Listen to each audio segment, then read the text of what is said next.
80 years old this year, and it just runs beautifully. 1912 DDO.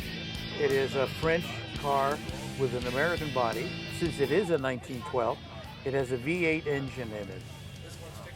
The engine is a 4-liter. It produces somewhere between 25 and 30 horsepower.